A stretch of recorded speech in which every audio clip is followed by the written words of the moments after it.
여러분들 피부에 관심이 많으시죠? 저는 피부가 그렇게 썩 좋지 않습니다. 새카맣게 타가지고 좋지 않습니다. 그런데 피부가 좋으신 분들 많은데 특히 여자분들 피부에 굉장히 관심이 많죠. 그런데 요즘은 여자들뿐만 아니라 남자들도 이 피부에 굉장히 관심이 많은 것 같습니다. 그래서 요즘에 남자들이 화장품 판매율이 1조 약 5천억 정도 된다고 합니다. 그러니까 대단하죠. 그러니까 남자들도 그만큼 피부에 이제 관심을 갖고 화장도 하고 이러는 것 같습니다. 한국에 나가봤더니 남자들이 막 화장한 사람들이 굉장히 많더라고요. 여자보다 더 진하게 하는 그런 형제들도 보이고 그러더라고요. 교회 가서 설교를 하는데도 그런 모습이 많이 보이더라고요. 그래서 그게 뭐 싫다는 얘기가 아닙니다.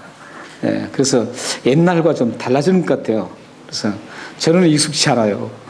그래서 이렇게 피부에 굉장히 관심이 많고 화장에 관심이 많은데 이렇게 피부에 관심이 많은 분들에게 여러분들 잘 아시겠지만 가장 기본적인 걸 가르쳐 드리겠습니다. 이런 피부를 참 매끈하게 좋게 화장빨이 잘 받고 이러려면 좋은 제품을 쓰고 비싼 제품을 쓴다고 해서 되는 거 아니죠. 피부 전문가들이 얘기는 기본적인 게 잘 갖춰졌을 때는 비싸지 않아도 좀 대충 발라도 피부가 매끈하고 화장빨도 잘 받는다고 합니다. 그게 뭐냐면 뭐 인스턴트 식품을 많이 먹는다든지 또 잠도 자지 않고 또 스트레스를 많이 받는다든지 이렇게 그 기본적인 육체를 기본적으로 만져주는 육체를 기본적으로 잘 관리하지 않으면 그런 걸 아무리 좋은 걸 써도 안 된다라는 것이죠. 그런데 그런 걸 잘 관리했을 때, 예를 들어서 먹는 것도 좀 잘 먹고 잠도 좀 잘 자고 스트레스도 받지 않고 또 이렇게 여러 가지 그 좋은 견과류를 먹고 정크푸드를 먹지 않아야 된다 그래요. 또 술, 담배를 과하게 해도 그게 화장빨이 잘 안 받고 피부가 안 좋아진다 그러더라고요. 그래서 저는 술, 담배를 안 먹으니까 잘 받으려는지 모르는데 그래도 피부가 썩 좋지는 않습니다. 그러나 이렇게 술, 담배를 먹지 않고 또 음식도 좀 잘 골라서 먹고 잠도 좀 잘 자고 하면 이렇게 피부가 좋아진다 그래요. 그래서 웬만하면 화장빨도 잘 받고 피부가 매끄럽게 된다고 합니다. 그러니까 이 피부 관리하는 분들이 한결같이 가장 중요하게 하는 게 이 기본적인 것. 이 기본적인 걸 잘해야만 잘 된다는 것이죠. 근데 기본적인 게 되지 않는 상태에서 아무리 해도 안 된다는 겁니다. 그러니까 피부를 좀 매끄럽게 하고 화장빨을 잘 받으시려면 오늘부터 잠도 푹 좀 주무시고 음식도 좀 제철에 나는 과일이나 야채 같은 걸 좀 많이 드시고 또 술, 담배를 좀 절제하시고 술, 담배 하시는 분들이 별로 없지만 절제하시고 또한 스트레스 같은 거 좀 받지 않으면 좋겠어요. 스트레스 안 받을 수는 없죠. 그런데 그러려니 하고 넘어가면 됩니다. 그러려니 하면 스트레스가 안 됩니다. 또 더 좋은 것은 모든 건 하나님의 주권에 달려있다. 이건 하나님께서 하시는 일이다. 그렇기 때문에 하나님 앞에 모든 것들을 핸들링 시키면 스트레스가 받습니다. 우리 관계 속에서도 모든 일이 일어났을 때 내가 그걸 뭔가 해결하려고 하고 이거 가지고 막 하려고 할 때는 참 스트레스도 받고 하지만 일단 하나님 앞에 먼저 그 문제를 일단 던져버리세요. 그게 성경이에요. 수고하고 무거운 짐진 자들 다 내게로 오라. 이거예요. 다 던지는 거예요. 던지고 나면 하나님께서 우리의 삶의 부분들을 만져주시는 겁니다. 믿음을 가지고 하나님께서는 다 나를 알고 계시고 그렇기 때문에 다 던져주세요. 그러면 스트레스 받을 일이 별로 없습니다. 저도 어려운 일이 있을 때 순간적으로 딱 부딪혀요. 그렇지만 조금 기도하면서 딱 하면 하나님께 다 맡기면 되지 하고 있으면 편해집니다.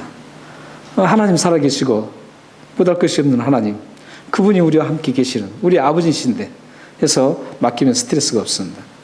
여러분들 피부도 이렇게 하나님께 맡기면 피부도 좋아집니다. 그리고 화장빨도 잘 받게 됩니다. 이렇게 여러분들이 기본적으로 잘 하시면 피부가 참 좋아집니다. 그리고 여러분들이 아름다운 그 미적인 것을 소유할 수가 있습니다. 오늘 말씀에 12절에 보면 나오는 말씀에 보면 그레데 사람들에 대한 어떤 선지자의 평가가 나옵니다. 우리가 지금 지난주에 제가 그레데라는 섬이 어떤 곳인가 제가 말씀을 드렸었죠. 근데 그 그레데 섬에 대해서 이제 어떤 선지자가 그 섬에 대해서 평가를 했는데 정말 냉혹합니다. 처참합니다. 12절 한번 보세요. 어떻게 그 섬의 사람들을 평가하는가를 한번 보십시오. 12절을 보시면 그레데인 중에 어떤 선지자가 말하되 그레데인들은 항상 거짓말쟁이, 악한 짐승이며 배만 위하는 게으름뱅이다. 와, 굉장히 안 좋죠. 이걸 한마디로 말씀드리면 인간의 기본이 안 됐다는 엉망이라는 거예요. 사람이 좀 기본이 돼야만 뭔가 할 수 있잖아요. 사업을 해도 기본이 전혀 안 돼 있으면 사업이 잘 안 됩니다. 그 부분에 대해서 어떤 인포메이션도 가지고 있고 어떻게 해야 되는지 기본이 있어야만, 틀이 있어야만 그 사업을 할 수 있는 것이죠. 건축을 할 때도 마찬가지예요. 모든 것들이 그 기본이 있어야 됩니다. 그런데 이 그레데 사람들은 인간적인 기본이 안 돼 있다라는 거예요. 인간적인 기본이 안 돼 있다라는 겁니다. 그런데 이 사람이 지금 어떤 선지자가 말하는데 그 말한 사람이 왜 이 말을 했을까요? 그 그레데 사람들은 도저히 교정이 불가능하다. 이런 말이에요. 교정이 불가능하니까 이 사람들은 상종하지 말라. 이런 뜻으로 지금 얘기했던 겁니다. 근데 여기에서 선지자라 그러니까 구약 성경에 나오는 선지자, 이런 선지자가 말하는 게 아닙니다. 지금 사도 바울이 인용한 이 선지자는 어떤 선지자는 하나의 현자라고 보면 돼. 현자야. 이 사람의 그 추측으로는 이 사람의 이름은 에피메니페스트라는 사람입니다. 에피메니페스트라는 사람인데 이 사람이 굉장히 유명한 사람입니다. 그리스에는 7명의 현자가 있었습니다. 존경받고 굉장히 유명한 현자가 있었는데 그 7명 중에 한 사람입니다. 그러니까 바울이 그냥 인용했겠어요? 근데 이 사람이 이렇게 얘기한 거예요. 근데 이 사람이 이 존경받고 굉장히 인정받는 사람인데 이 사람이 그레데인들은 아주 상종보다 사람으로 아주 버려버린 겁니다. 이 정도로 이 그레데 섬이라는 곳이 그 사람들이 얼마나 척박하고 얼마나 사람들이 못됐는지 이걸 한마디로 말하고 있습니다. 그런데 사도 바울은 이 그리스의 유명한 7명 중에 존경받는 사람마저도 그 그레데인들은 상종보다 사람이라고 버렸는데 사도 바울은 버리지 않습니다. 사도 바울은 그런 사람일지라도 예수 그리스도의 복음의 능력으로 그들이 변화를 받아서 좋은 사람으로, 새로운 사람으로 거듭날 수 있다라고 확신을 했던 겁니다. 그래서 지금 이 디도를 그곳에 머물게 하는 겁니다. 지금 디도를 그곳에 머물게 한 목적이 지난주에는 뭐였어요? 장로님을 세우는 거였어요. 그런데 또 한 가지 목적은 뭐였었냐면 이 모든 사람들이 그리스 사람들 모든 사람들이 의연자 정말 존경받는 사람까지도 웬만해서 존경받는 사람은 그런 말을 하지 않잖아요. 그러니까 존경받는 거 아니에요? 그런데 그렇게 존경받는 함부로 말을 하지 않는 사람까지도 이렇게 말하면서 그레데 사람은 완전히 버려버리는 상종보다 사람이니까 상종하지 말라. 교정 불가능한 사람이니까 이제 상종하지 말라고 버렸는데 이 버린 사람은 버린 이런 그레데인들을 사도 바울은 디도를 시켜서 그곳에 머물러서 그 사람들에게 복음을 전하고 그 그 사람들의 잘못된 것을 교정하라는 거죠. 그리고 그들을 잘 세우라는 것. 이것은 복음의 능력 아니면 될 수 없는 얘기입니다. 복음의 능력만이 우리 사람을 뒤집어서 새로운 사람으로 만들 수 있습니다. 우리 자신도 마찬가지예요. 여러분 자신도 내 자신 잘못된 습관 하나 고치는 것도 복음의 능력만이 가능해요. 복음의 능력이 가능하지 내가 내 의지로 안 됩니다. 여러분 의지가 아무리 강하고 좋아도 작심삼일이에요. 여러분들은 다 그걸 경험했을 거예요. 저도 경험하고. 하나님의 그 은혜가 없으면 복음이 나에게 임재해서 그 복음으로 하나님 말씀으로 내가 그것을 벗겨질 때 그 습관이 교정이 될 수가 있습니다. 그러므로 여러분들이 교정 하나, 내 습관 하나 하나님 앞에 아름답게 다듬는 것도 하나님의 은혜입니다. 하나님 앞에 부단히 하나님 앞에 기도하면서 하나님 저는 할 수 없으니 저는 다 내려놓습니다. 하나님께서 나를 어루만지시고 나에게 은혜를 베푸셔서 이 작은 습관 하나 제거하셔서 하나님의 아름다운 하나님의 사람으로 사용해 주십시오. 이렇게 기도할 필요가 있습니다. 사도 바울은 지금 디도에게 그 험악한 토양을 가진 그 그레데의 사람들을 복음으로 분명히 새롭게 좋은 사람으로 만들 수 있다라고 확신했습니다. 복음은 능력이라는 것을 알았습니다. 우리에게 능력은 아무것도 없어요. 오직 복음의 능력밖에 없습니다. 우리를 구원할 것도 이 복음의 능력이고 우리를 새롭게 다듬는 것도 구원의 이 복음의 능력밖에 없습니다. 그러므로 여러분들이 어떤 다른 걸 통해서 어떤 트레이닝을 통해서 여러분들이 막 고치려고 하지 마세요. 먼저 여러분들은 하나님 앞에 트레이닝 되기 전에 여러분들 그런 모든 것들을 다 고칠 수 있는 하나님이십니다. 사실 건강도 그렇거든요. 건강도 의사 아무리 만나도 안 되는 경우가 있잖아요. 근데 의사 한 번만 만나고도 치료되는 경우도 있어요. 의사들은 맹종하면 안 됩니다. 의사에게 맹종하면 안 돼요. 하나님 앞에 하나님이 하시면은 못할 것이 없어요. 하나님이 의사를 통해서 고치시고 의사가 없어도 하나님이 직접 고쳐주시고 우리 하나님은 이러신 분이잖아요. 그러므로 여러분들이 현대의학에 너무 막 쏠리면 안 돼요. 그것을 사용하시는 하나님을 바라봐야 되는 거죠. 하나님, 지금 나에게 아픔이 있는데 그 아픔을 치료해 주시는 그 하나님이 어떤 그걸 통해서 나를 치료해 주십시오. 이게 우리의 신앙이죠. 그거 없어도 하나님 치료하실 수 있는 분이시다.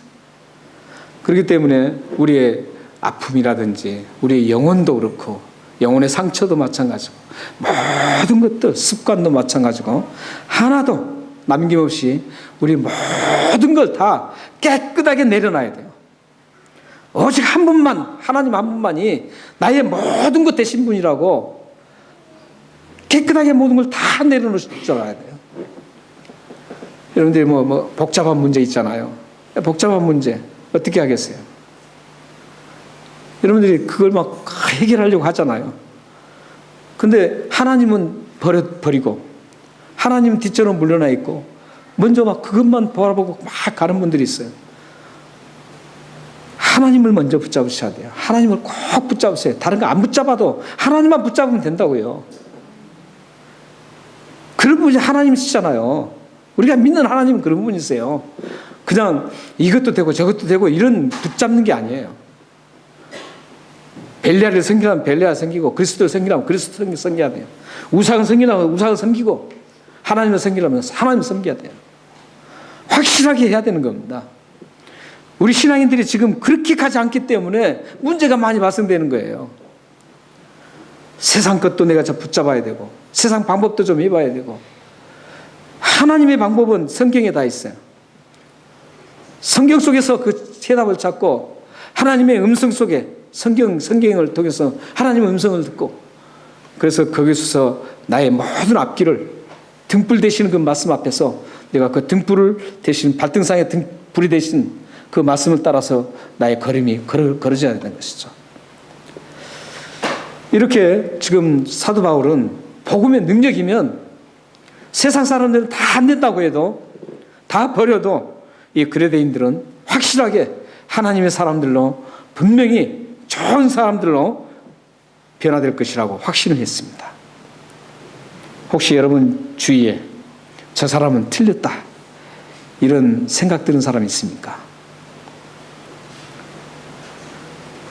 또한 저 사람은 얘기해도 소용이 없다, 이런 사람들이 있습니까?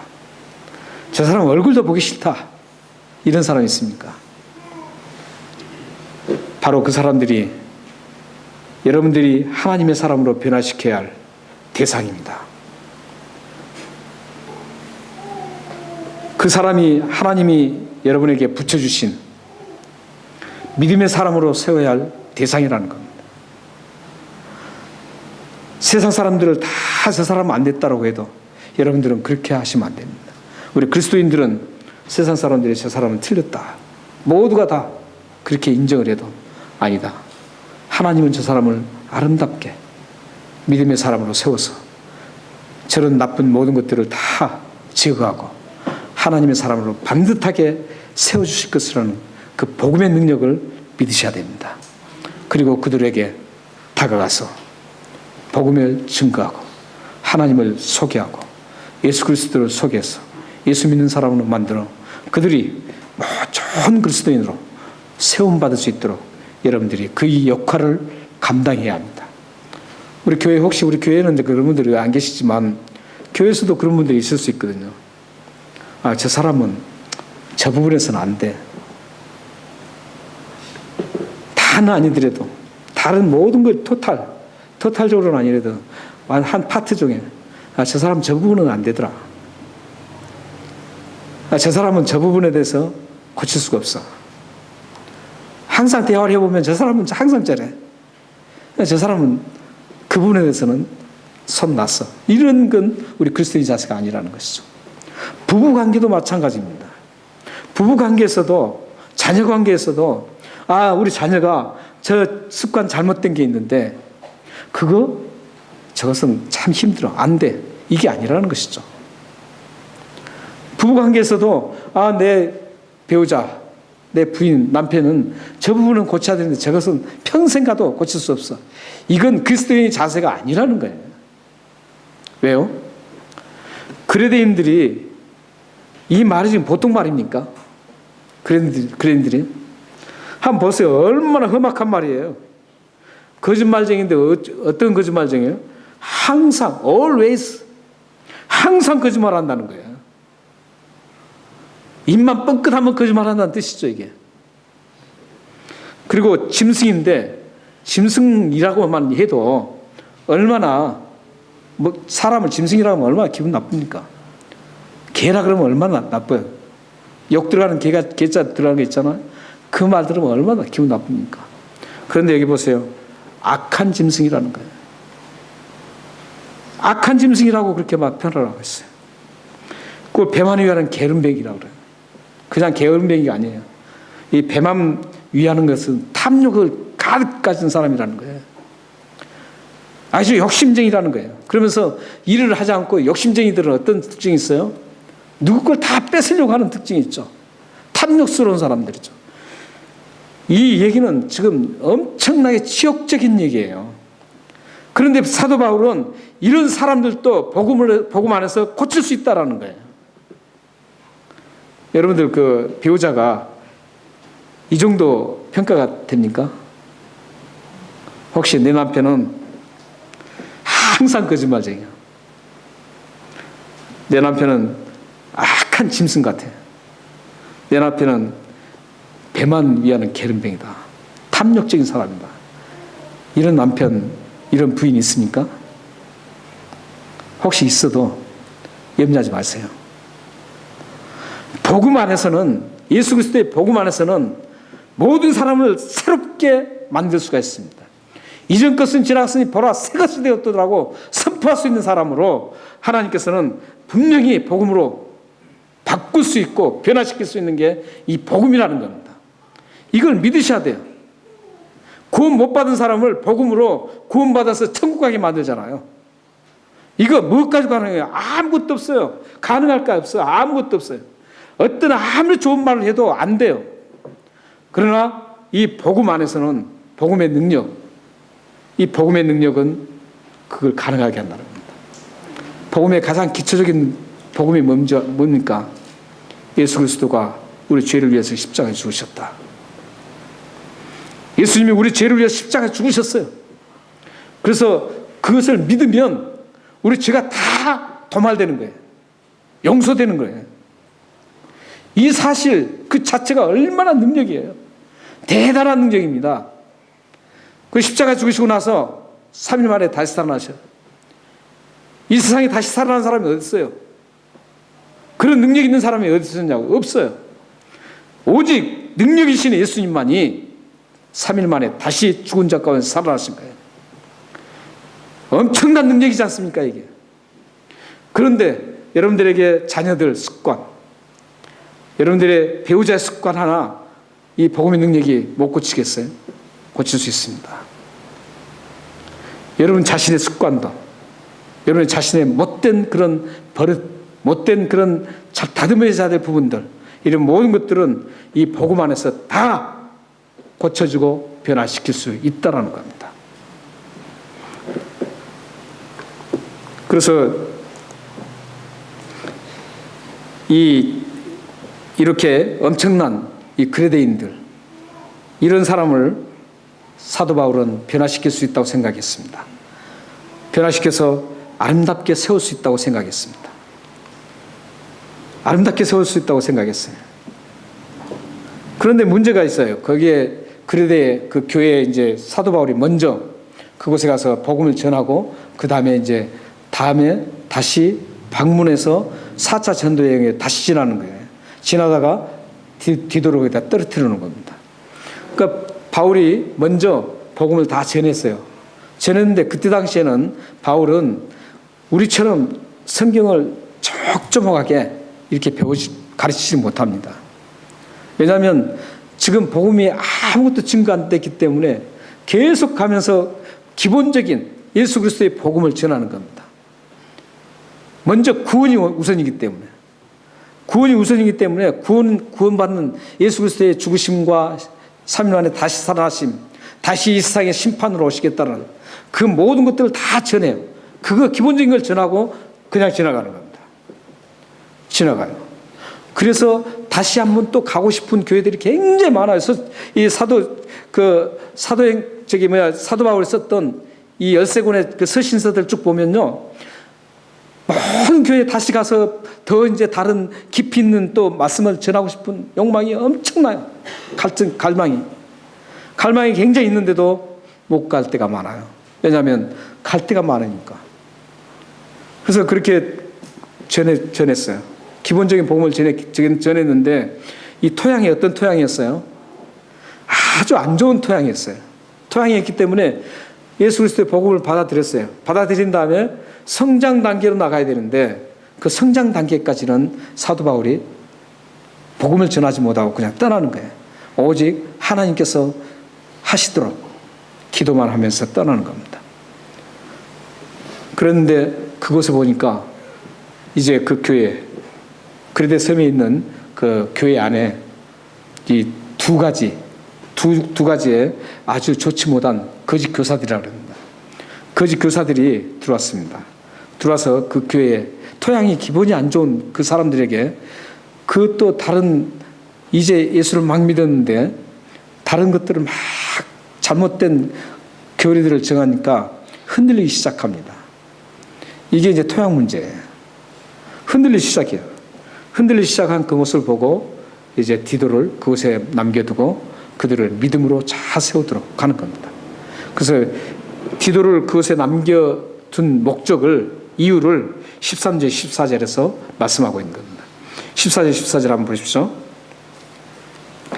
이 증언이 참되도다. 그 선지자가 참되다라는 거예요. 진짜라는 거죠.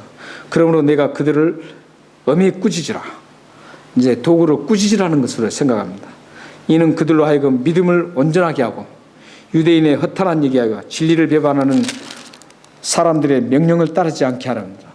그러니까 지금 그 남겨두고 잘 믿음으로 잘 성장시키라는 거죠. 믿음을 잘 성장시켜서 잘 세우면 어떤 일이 일어나냐면 이 유대인의 허탄한 이야기와 진리를 배반하는 사람들의 그 말을 따르지 않는다는 거예요. 그러니까 이게 참 중요한 것 같아요. 우리 한국교회를 비춰봐도 이 부분은 참 중요한 것 같아요. 뭐냐면 기도만 막 하면서 주여 주여만 하고 성령 받으라고만 할 때는 그렇게만 계속 왔어요. 그리고 축복 받으라고만 해왔어요. 복음의 내용을 진지하게 가르치고 예수 그리스도의 기본적인 복음의 내용을 가르친 다음에 또 거기서 더 나아가 양육 단계로 나갔어야 되는데 양육 단계로 나가지 않고 그냥 계속적으로 부르짖었어요. 교회 부흥만을 부르짖었어요. 그러다 보니까 신천지라든지 이단들이 막 치고 들어오는 거죠. 막 무너지는 거예요. 지금 그런 상황이 돼버린 거예요. 이게.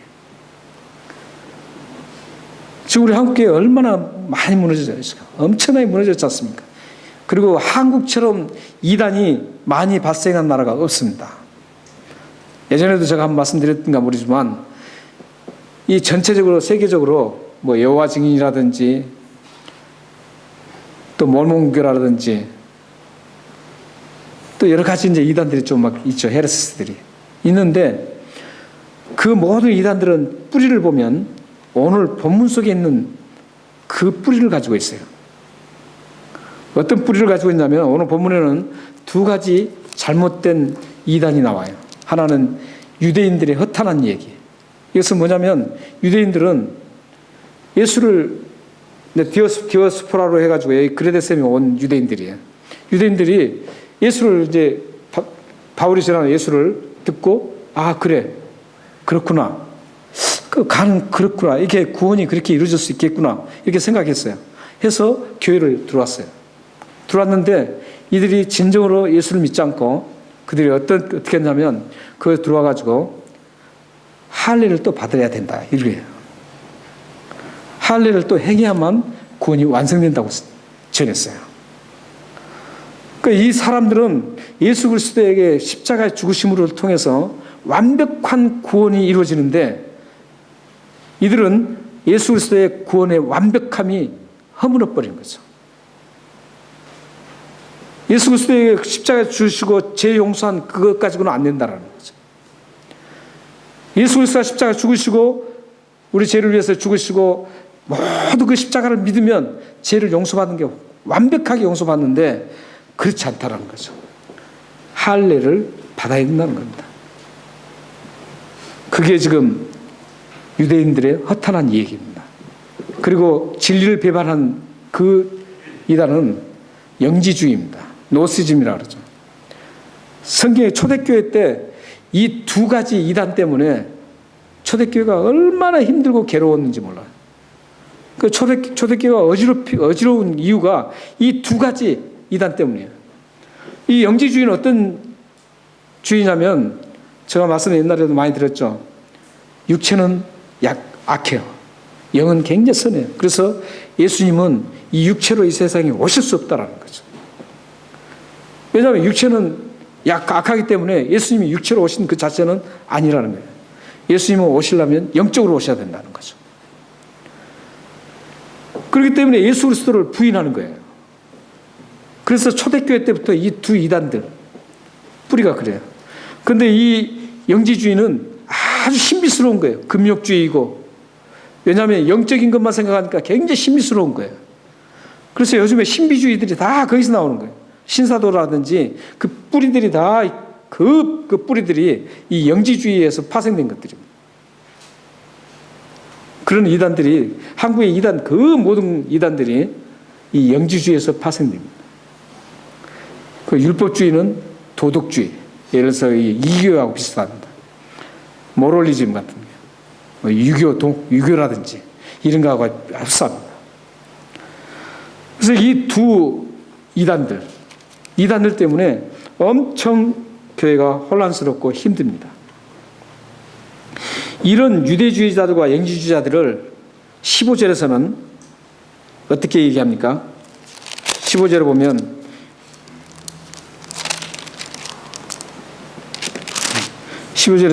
깨끗한 자들에게는 모든 것이 깨끗하나 더럽고 믿지 않는 자들에게는 아무것도 깨끗한 것이 없고 오직 그들의 마음과 양심이 더러운지라.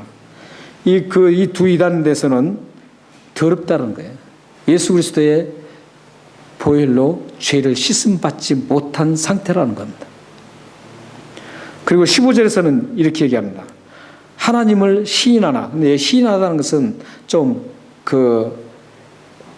번역을 좀 바꿔야 됩니다. 시인하다는 것은 마음까지도 완전히 그 믿음이 동반되는 것을 시인하다는 거죠. 근데 여기서는 고백이라고 생각해야 됩니다. 고백. 입술로만 그냥 고백하는 겁니다. 하나님을 고백하는 거예요.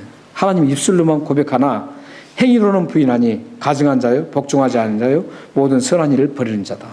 이렇게 얘기해요. 그러니까 이 두 이단들은 지금 예수 그리스도의 보혈로 죄를 씻음받지 못하고 더러운 상태로 그대로 있고, 그리고 하나님을 입으로만 얘기하지 그들이 정말 그 삶 속에서 하나님을 드러내지를 못하는 겁니다. 하나님의 기쁨이 되는 그 열매를 하나님 앞에 드리지를 못하는 겁니다. 그렇기 때문에 그들은 가증한 사람이고 복종하지 않는 사람이고 선한 일을 버리는 사람입니다. 이건 뭐냐면 다음에 지옥에 갈 자손이라는 겁니다. 그래서 이 두 이단들이 보면은 특징이 뭐예요? 하나님을 입으로만 고백하는 거예요. 혹시 여러분들이 이제 그렇게 하면은 그러면 나도 그런가? 입으로 나도 하나님 믿는다 그러는데 이럴 수도 있죠. 그런데 여기서 중요한 것은 입으로 여러분들 시인을 해야 돼요. 시인하는데 삶의 열매들이 그리스도인답게 맺혀가야 된다는 거예요. 이 이단들은 지금 전혀 삶에서 하나님의 기쁨이 되는 열매가 하나도 없는 거예요. 여러분들은 뭐 절제를 할 수 있고 열매는 많잖아요. 성령의 열매도 있고 사랑의 열매도 있습니다. 그런 열매들을 맺혀가야 되는 것이죠. 그래서 오늘 여기 말씀에 이제 보면 이런 이단들로 인해서 아주 어지럽히게 된 거예요. 그러니까 디도를 그곳에 목회하도록 하고 그 사람들을 잘 케어해서 그 사람들을 따르지 않도록 잘 세우는 역할을 할 수 있도록 디도를 그곳에 심어놨습니다.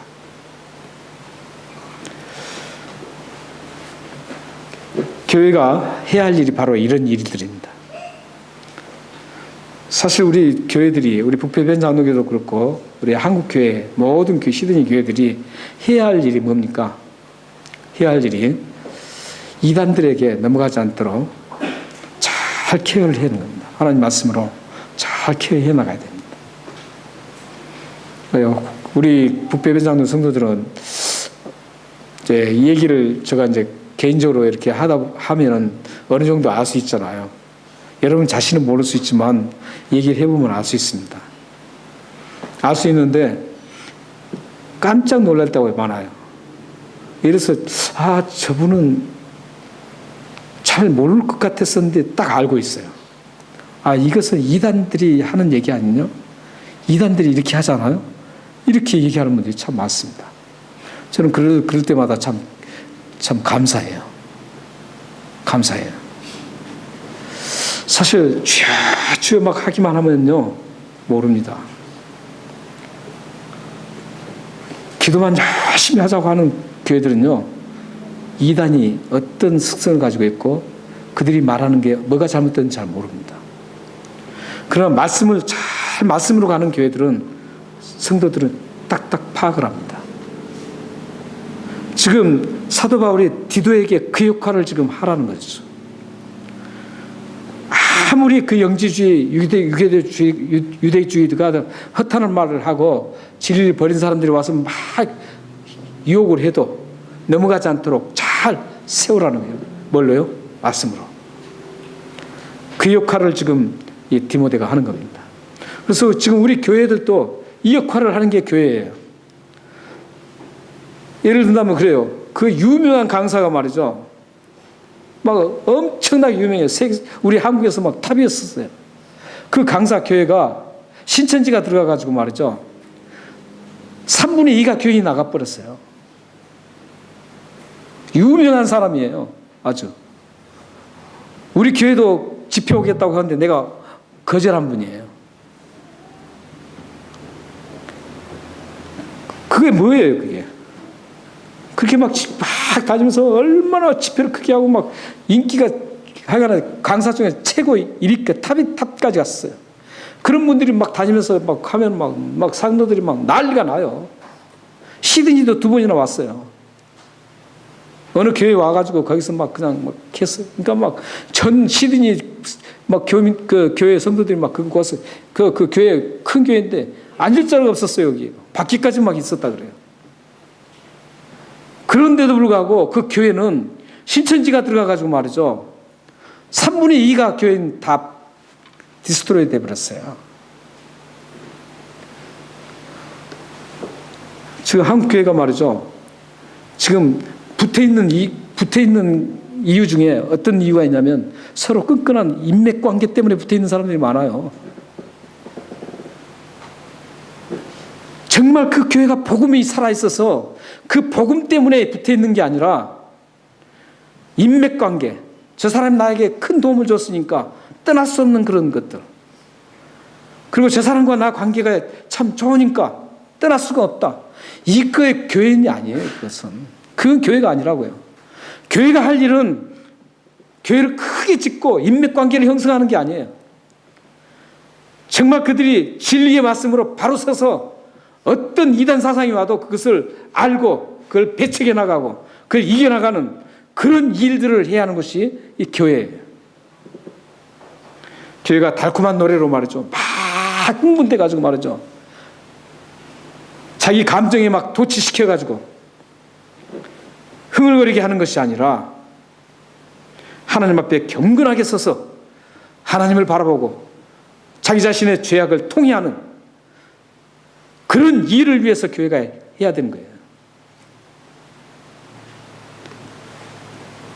세상적인 축복을 받으라는 그 거짓 복음을 전하는 게 아니라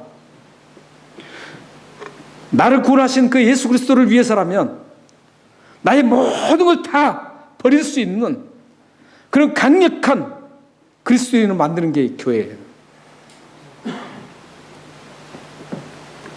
성도들이 이렇게 믿음으로 잘 세워지면 아름다운 교회가 되고 아름다운 신앙인들이 될 수 있습니다. 그런 교회의 모습이 사도행전에 나옵니다. 사도행전 9장 31절 한번 같이 읽겠습니다. 시작. 그리하여 온 유대와 갈릴리와 사마리아 교회가 평안하여 든든히 서가고 주를 경외함과 성령의 이루로 진행하여 수가 더 많아지니라. 저기서 굉장히 중요한 말들이 많이 나옵니다. 지금 교회가 많아졌어요. 유대에도 교회가 있었고 갈릴리도 있었고 사마리아에도 교회가 있었는데 교회가 평안해졌습니다. 하나님 말씀으로 잘 양육을 해서 지금 편안해졌어요. 잘 세워졌어요. 세워졌을 때 든든히 서가고 그러잖아요. 든든히 잘 섰어요. 서갔을 때 일어나는 현상이 뭡니까? 주를 경외하는 겁니다. 하나님을 경외한 쪽으로 쫙 쏠려야 되는 거예요. 사람이 막 자기들이 즐거워서 막 날뛰는 게 아니라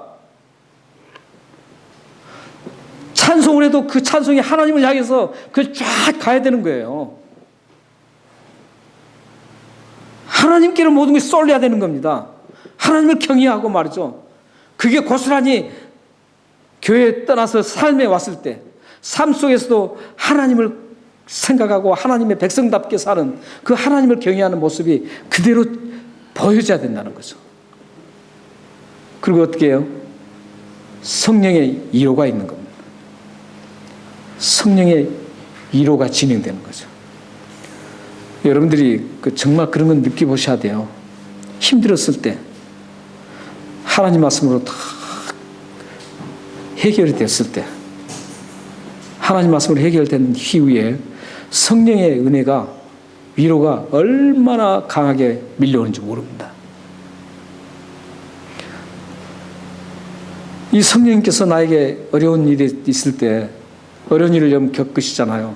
겪을 때 그 순간에도 성령의 위로가 어느 순간에 쫙 옵니다. 오면 그거의 걱정이 아니에요.